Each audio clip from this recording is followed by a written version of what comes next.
Breech. Yeah, he has a statue at Miami of Ohio now.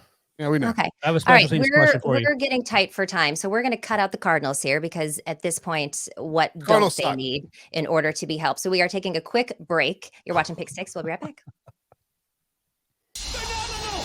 Absolutely magisterial here.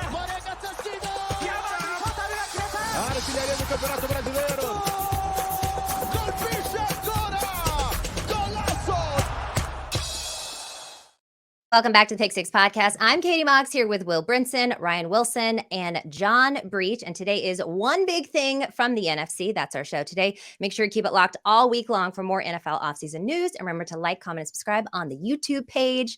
Wilson with arguably, or not even arguably anymore, the best division in football, the NFC East. Yeah, Okay, I mean, you does Cliff not believe Kingsbury, that. the Cardinals there. That was hardcore. I'm actually fine with that. I was going to say quickly, 10 seconds, Breech, fun fact about these Rams special teams, place kicker, punter, long snapper, holder, kick returner, punt returner, all rookies. There are 8 of them. First team and backups.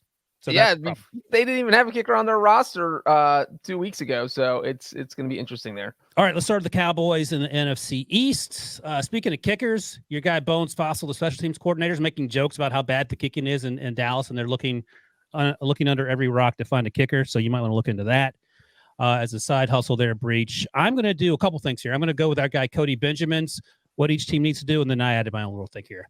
So Cody notes, based on the offseason moves, that the Dallas is in win-now mode, and if you look a little closer to the roster, I said they got to develop these wide receivers because they didn't draft any until Jalen Brooks, and I think he was an undrafted free agent. They have Michael Gallup.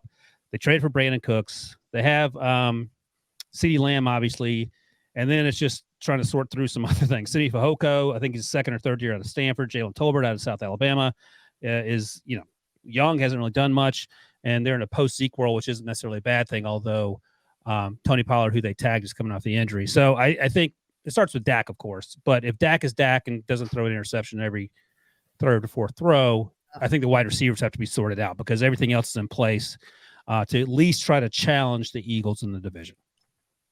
Yeah, I've got the Cowboys winning the division. Beat the Eagles with a tiebreak, 10-7 apiece. I mean, look, Dallas. I keep having this nagging feeling. Mike McCarthy said that, and Billy, the chat is for you to discuss with the listeners. Not the Eagles. After you said that, I just peered at the chat. I know it's like you're supposed to be. You're an NFL and CBS brand. You're not some Eagles honk in there, man. Come on. But I think, like with the Cowboys, we're like, oh, Mike McCarthy wants to run the damn ball, and Kellen Moore's gone, and now you got Brian Schottenheimer. But like, if the Cowboys' offensive line is good, and I still think they're probably going to bring back Zeke Elliott. By the way, Malik Davis looked awesome. Deuce Vaughn's like probably serviceable option to help out too. If Tony Pollard's not ready, they got Ronald Jones. Who knows if he makes the team? But like, man, I mean. You can see it. You can kind of walk yourself. There's a path, Wilson. There's a path, Breech, for the Cowboys offense to be really good with those receivers. Dak in a more sort of protected, like take some shots down the field type of environment. And the defense. Wait, who are the receivers? They don't have any receivers. CeeDee Lamb, Michael Gallup, and Brandon Cooks. All right. CeeDee, of course. They might have the best wide receiver group in the NFC. Have you seen the Eagles roster? I think it's close. The Brinson model had a little glitch. I'm just saying, like he glitched. Like, look, the Cowboy Dan Quinn's defense has been fantastic since he got there. I was running through the Cowboys. I was like, man, I mean, there's like 13-win upside here if the offense isn't stale. I like the Cowboys a lot this year. What are your concerns, Breech? I will say the one thing that does concern me slightly is just that if Tony Pollard is taking over as this full-time running back, I mean, before the first 3 years of his career, never had over 130 carries. He had 193 last year. He's coming off a broken fibula. You're putting a lot of pressure on him. And the Cowboys offense is one that functions well when it's able to run the ball. I mean, they were a top 9 rushing team in the NFL last season.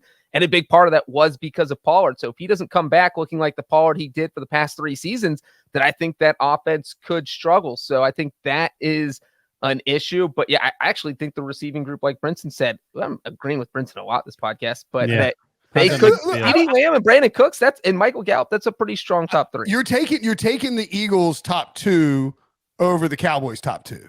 And if you're throwing in, obviously Dallas Goedert, you're probably going to take the Eagles over the Cowboys. But I think it just in terms of receiver, like I love AJ Brown, like he's my like a child, and CeeDee Lamb might take. I think he and CeeDee Lamb are pretty equal.